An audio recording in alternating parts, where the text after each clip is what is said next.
What's the most messed up thing you've seen at work? I once provided care for a man with dementia that often led to him being paranoid. His brother, an ex-police officer, was stealing from him. He would pick up his pension but steal about 10 to 20% of it each time. When the gentleman I cared for called his brother out on it, his brother would always blame his dementia for his suspicions, and then guilt-trip him into apologizing for doubting him. Eventually we were asked to collect his pension instead of his brother, after his brother refused to provide a full paper trail of his pension and to deliver the money in the sealed envelope it's given in at the office. His brother kicked off big time, trying to get us to stop providing care so he could keep exploiting him. We stood our ground, duty of care above all else, and our man got the pension he earned through his life in full. I saw lots of other messed up stuff in that job, but there's something about a man's older brother exploiting and emotionally gaslighting him which just hits hard. Craned an old grain bin that was cemented into the concrete slab it was on. The bird shit, feathers and carcasses made a firm floor about 2 feet deep. Inside were about 15 pigeons who looked like they never seen the light of day. Some were too fucked up to fly, or too young.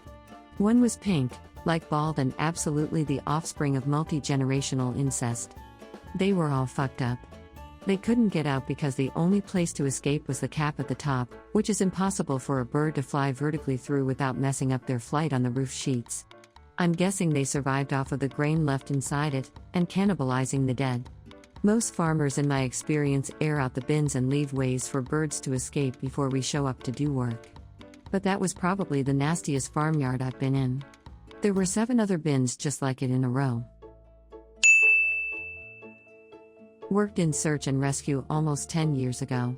We entered a building in an area that had been recently shelled quite heavily and it was in rough shape. The apartments on the lower levels had been completely shredded, and while the upstairs apartments looked okay on the inside, there were huge cracks in the walls and floors of the building and everything you touched or stepped on erupted in a cloud of dust.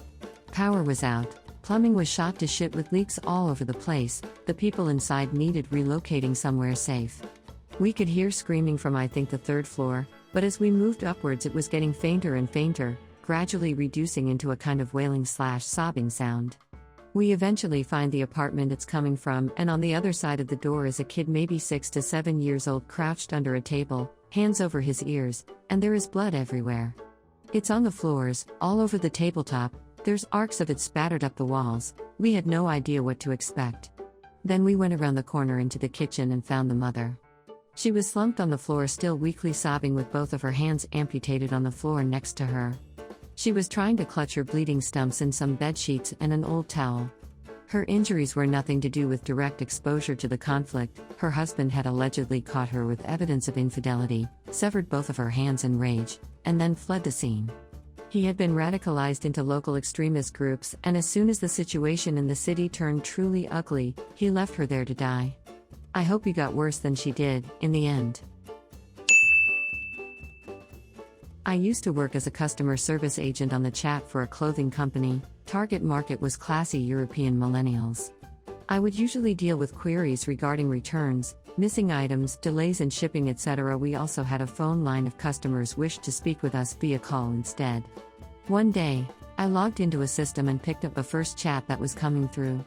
I could see that this person contacted us before and was now requesting an urgent callback. They have sent multiple pictures before and spoke with different agents in the past, but I haven't scrolled up to see what it was about exactly. I thought that before I call them back I will load these pictures. They were displaying as blurry rectangles on the side, so we had to tap on them to load them in, to see what they're being so urgent about. What I've seen was a collection of homemade photos of a foot fetishist, some photos really spicy, as in full-blown porn, for example a male during an intercourse with multiple feet in his mouth, honestly really bizarre stuff. Apparently this person was a known creep that was sending this stuff to that chat for ages. It was my first month at that job and I was shocked, but my co-workers didn't even flinch. I learned pretty soon that at a call center/customer service chat job skin thickens quickly. Another fucked up thing was a person reporting receiving wrong item after placing an order online. The lady ordered a summer dress on the online sale but received urine samples fully packed in our branded box, etc. I had no idea how to explain that to the customer, but honestly my best bet was that someone in the warehouse finally had a mental breakdown. Lol, obviously didn't tell her that. All I could do was to tell to dispose of it ASAP. Best part of it is that this poor lady asked if she could swap it in the physical store for the item that she actually ordered. I worked at a vet's office as a veterinary technician. We worked in a lower privileged area, and unfortunately that meant a lot of the animals we saw were not taken care of as they should have been, whether intentionally or not. But there was one dog who was not older than 2 years. But she looked like a senior dog of 15 plus years with the amount of damage. This poor dog had been declawed, but it was a nightmare of a mess. She clearly had pains when she walked. She was missing an eye. The owner said she got a stick in her eye. Fat shit in my opinion. Her neck had clear signs of long-term being chained too tight, red welts. Anyways, none of those things were the main problem. The owner was a middle-aged man who looked like he couldn't give a shit about his dog. But he said the dog barked all the time and smelled terrible, so his wife made him bring it. We took the dog back and he was right, it smelled god-awful. We noticed an oozing spot on her shoulder. So we ended up shaving the dog, and her entire side was completely covered in red infected skin. The pain that poor dog must have felt would have been unimaginable. We found she had been shot with buckshot that had gotten infected and spread to her entire skin. We knew she was beyond help. The owner didn't want to pay for it and said he would take care of it at home.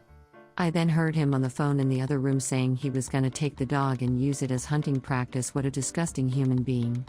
I told my veterinarian, who was already horrified and wanting to call animal control.